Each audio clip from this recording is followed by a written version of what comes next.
Tu vois ce gnome chelou là?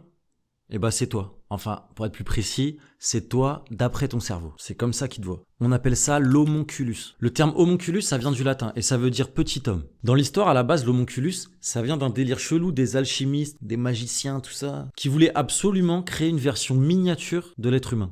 Chacun son délire. Hein. Mais même aujourd'hui, tu peux trouver des tutos de mecs qui t'expliquent comment créer ton petit homonculus, toi-même, à la maison. Do it yourself. Très bizarre. Mais là, ce dont on va parler aujourd'hui, ça n'a rien à voir avec ça. Je vais vous parler de quelque chose qui est vraiment validé scientifiquement. Bienvenue sur la deuxième vidéo de la chaîne Articule. Pour l'instant, on va garder un rythme de une vidéo par mois. Donc le rendez-vous, c'est le dernier jour de chaque mois. Donc abonne-toi pour pas rater les prochaines vidéos.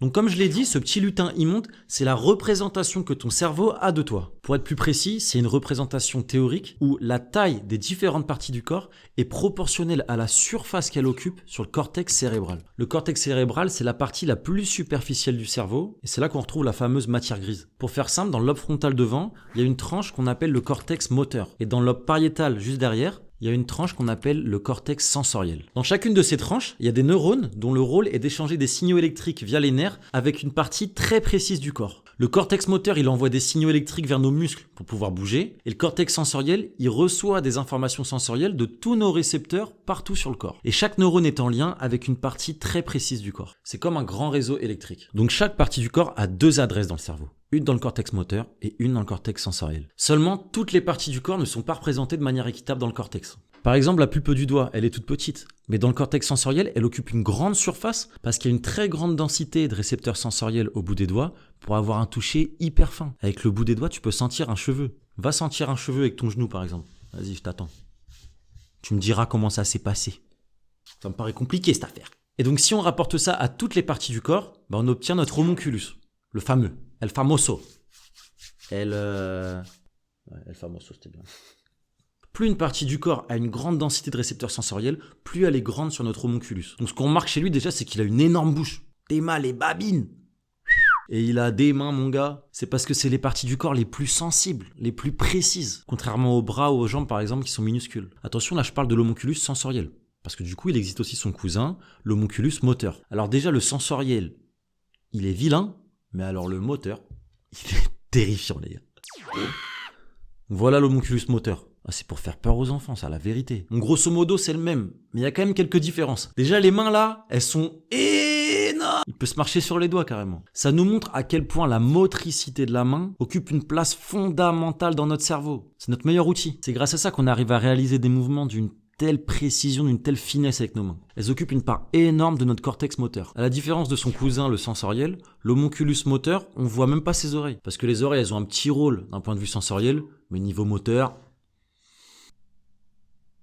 pas ouf. Donc la question qu'on se pose tout de suite quand on voit les homonculus, c'est comment ils font pour enfiler leur t-shirt? Comment on sait quelle place a telle partie du corps dans le cortex? Comment on connaît l'adresse du téton dans le cerveau? Tu t'es pas posé cette question-là, toi?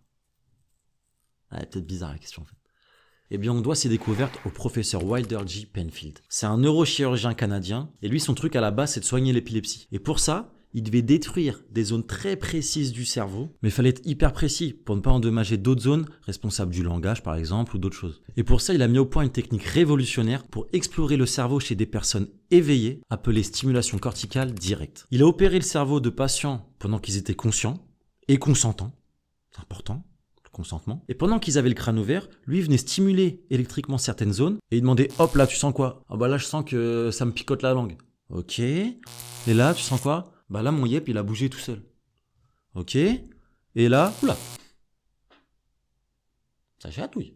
On les touchait pas réellement, mais juste en stimulant la bonne zone du cerveau, eux, ils avaient la sensation physique réelle qu'on les touchait. Et le professeur, ça lui a permis de cartographier toute la somatotopie du cerveau, c'est-à-dire la localisation précise de chaque partie du corps sur le cortex. Et il a publié ses travaux en 1950 dans le cortex cérébral de l'homme. Et donc, si on regarde une coupe du cortex sensoriel, grâce au professeur Penfield, on sait exactement quelle zone correspond à telle ou telle partie du corps. Par exemple, là, on voit la main qui prend une grande surface, le visage aussi, la bouche, alors que les autres parties sont plus petites, les jambes, le tronc, les membres supérieurs. Et ensuite, Penfield, il a créé l'homonculus pour qu'on ait une représentation qui nous parle un peu plus. Bon, on est d'accord, il est flippant, mais au moins c'est visuel. Pour tous les individus, c'est quasiment identique, mais en vrai, il peut y avoir des petites variations, parce que le cerveau a la propriété d'être plastique. Ça veut dire qu'il est capable de s'adapter, de modifier sa structure en fonction de notre pratique, de notre mode de vie. Par exemple, chez les pianistes, il y a grande chance que les doigts prennent une place encore plus importante sur le cortex moteur. Parce que eux, ils sont capables de faire de la magie, les gars, avec leurs doigts. Toi, t'es là, tu galères à faire des signes de gang éteints, là.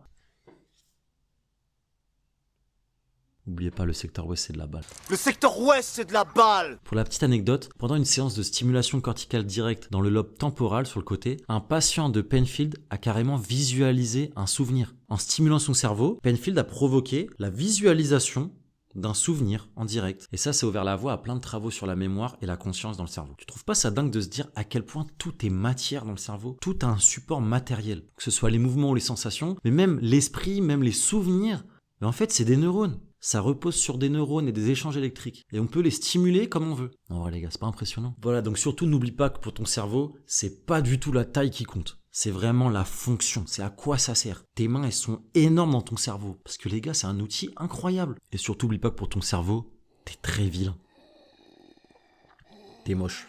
Bon, les gars, j'espère que cette deuxième vidéo vous a plu. Mettez un like, là. Lâchez un gros pouce d'homonculus, là. Et on se retrouve pour la prochaine vidéo. Ciao.